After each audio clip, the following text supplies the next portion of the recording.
very good investigative journalism that was taking place on this issue of the vote fraud taking place in the electronic voting machines was done in the first 8 years of the 21st century during the Bush administration. And oddly enough, during the few years of the Obama administration, a lot of those same websites just have not been as tenaciously and doggedly following this issue. And that's not to cast aspersions on the great work that some people have done on this topic in the past, but it is interesting that as long as our guys are in power, it doesn't matter so much about the vote machines, but as soon as the other side gets into power, let's look at it very closely. And that just goes to show that, once again, two wings, same bird of prey, and it's coming to eat you. But let's move on from that point. I just wanted to make that observation just so that people know that I'm not here trying to push one side or the other in the phony left-right political debate. I am just going where the facts lead, and the facts lead to the fact that not only is voting a futile idea in a number of different senses, as pointed out by people like Larkin Rose and Stefan Molyneux and other guests that I've had on the program, it is also futile in the fact that your vote doesn't even count, even if you do want to vote for some slave master who will allow you a little bit more freedom. It doesn't even matter which button you press, because ultimately it's who counts the votes that wins every single time. And that's the point of all of this. So once again, let's take a look at a little bit more technical detail about how this works, and I will recommend to you a very, very interesting hour-long conversation with a man named Stephen Spoonamore, a man who is a card-carrying Republican. He's a lifelong Republican and an IT specialist who has he's a serial entrepreneur and has run a number of businesses. He also works in network security for credit cards, trying to prevent credit card fraud, and has become an expert on voting fraud, more by default and being drawn into the issue than by volition, I believe. But at any rate, a very interesting and quite in-depth hour-long conversation. It's up on YouTube under the title Busting the Man in the Middle of Ohio Vote Rigging. And I would suggest you go and listen to it. Very interesting, as I say, breaking down a lot of the technical detail of how this goes on. But let's just take a listen to an excerpt from this hour-long interview where Stephen Spoonamore is talking specifically about how governmental elections can be rigged, can be hacked, and how smart tech may have accomplished exactly what has been alleged that Michael Connell's company was doing in the 2004 Ohio presidential elections. So this group in Thailand, very clever, had basically added a computer right here called a MIM, a man in the middle, and sometimes they're called kingpins. They're a kingpin if they also send out controls. They're generally just called a man in the middle if they intercept information.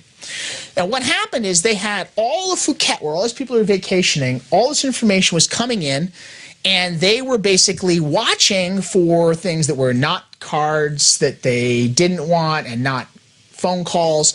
This was a very cleverly controlled computer that understood what the transmission signal of a credit card charge looked like, and then would copy the whole thing.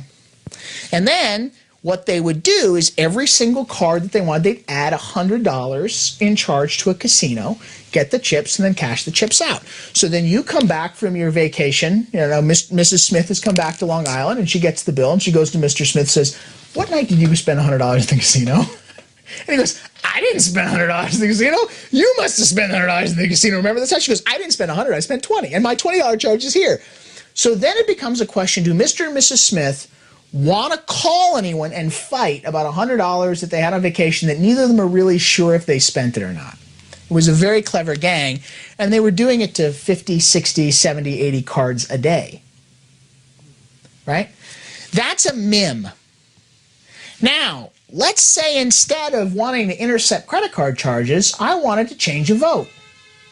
Well, then I just need to figure out, here's my voting machine out there, and my voting machine has got people who drive it to the county tabulators, but I'm going to erase this and now go to an architecture that's closer. Now that you understand the process of how it happens, let's talk about how voting tends to happen.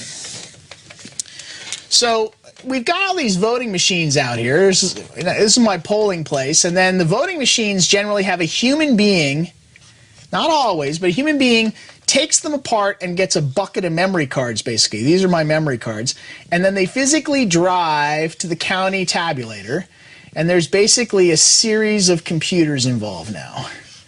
So at the county, I basically will have a thing that looks sort of like a printer, but it's got a slot. You stick the card in there, and then there's a reader screen, and then there's some kind of transmission computer, which is usually some old Dell computer or something sitting there. Sorry, Dell, if it's not a Dell computer, but it's whatever county computer they could get that's cheap that has the Windows CE system. So this is the first part of my network.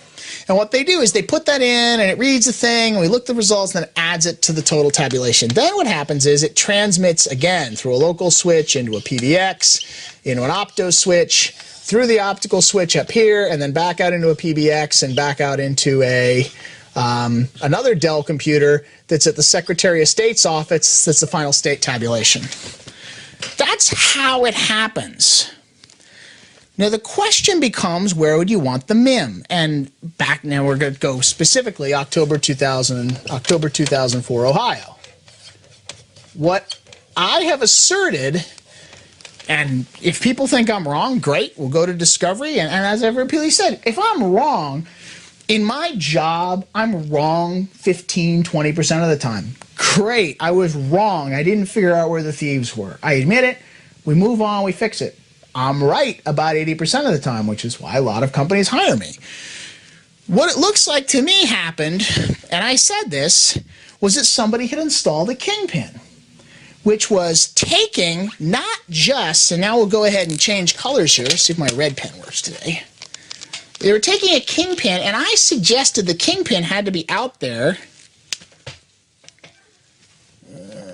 Red's working okay today. So the kingpin, I thought, was probably sitting somewhere in the middle on the high-speed line. And the kingpin is a computer with a person sitting at it that doesn't just steal the information and then they use it later like we saw. It's a person who has on board their kingpin computer the code and instructions for the Secretary of State's office and the code and instructions for a county tabulator. Now, as I said, most of these county tabulators, tons of them, are this extremely poorly designed architectures on relatively old software. It's very well established. There's tons. I mean, you guys can find lots of examples of people who've shown how to hack the code. But I'm not talking about the specific hack. I'm talking about the fact this guy has got copies of the code or has already introduced in these things routines that are communication routines to talk to his kingpin. So then what he does is he sits there, and instead of this happening, this happens.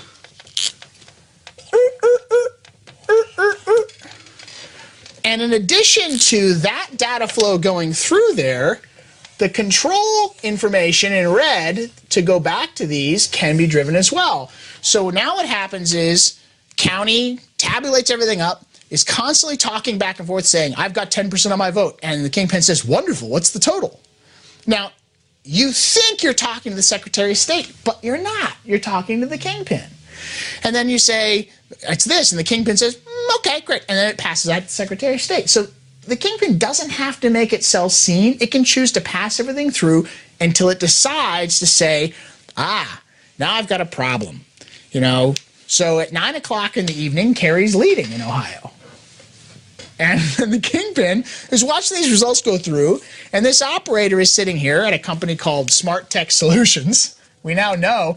And remember, when I speculated this, everyone said, that's ridiculous, that's completely impossible. Well, we now found out that not only was I right, we know where it was sent. We didn't just have it introduced, it was designed into the Secretary of State's office that they could switch the control from their computer talking to the counties to have a Smart Tech do it. So, great, I was right. So now everybody's saying, well, yeah, you were right, we're sending a Smart Tech, but they didn't do anything wrong. Well, then why were you sending it to them?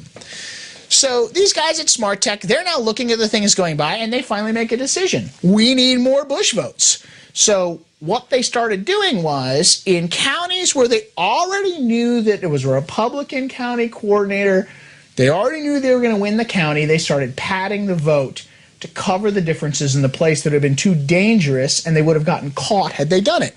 So in these places, they were already heavily Republican. They'd probably looked and said, okay, votes have come in from this precinct, and we'll take away 50 Kerry votes and add 50 to Bush, and then send it on.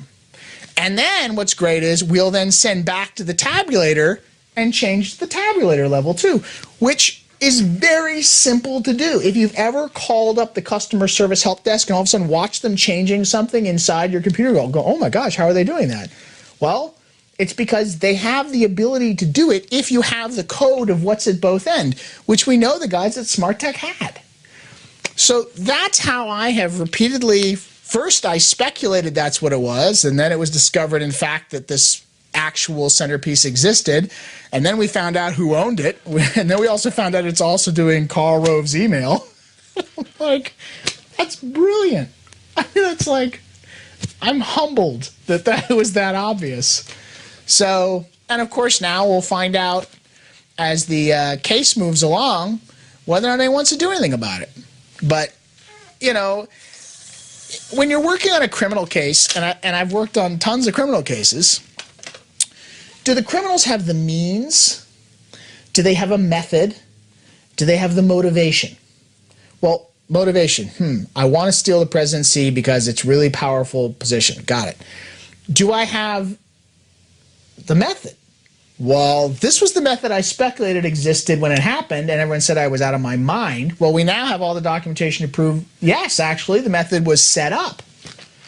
And then did they have the means? As it turns out, at 9:32 in the evening on Election Day, October 2004, every county stopped reporting directly to Secretary of State and sent everything to this kingpin.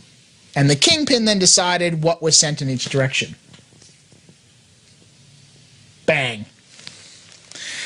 In my world of credit cards, which is where I make my living, if I had speculated about this and even had one tiny shred of evidence, sitting across from me would not be fine people like yourself who are documentary filmmakers. I'd have Secret Service and FBI lined up saying, how do we go get them? Because they all get feathers in their caps and get prizes and win.